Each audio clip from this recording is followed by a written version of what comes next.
A computer network is a collection of computers and other devices that communicate to share data, hardware, and software.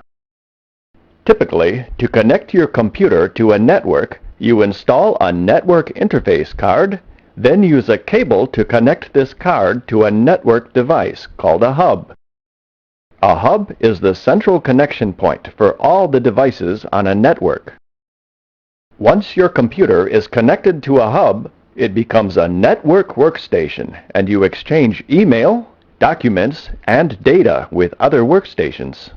A network file server provides centralized storage for the network. Special operating systems, such as Novell NetWare and Windows NT, enable a server to serve out or distribute programs and data to the workstations.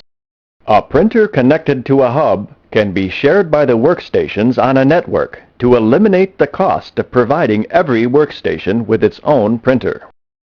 Well-managed networks can reduce hardware and software costs, but copyrights apply to software on networks as well as on individual computers.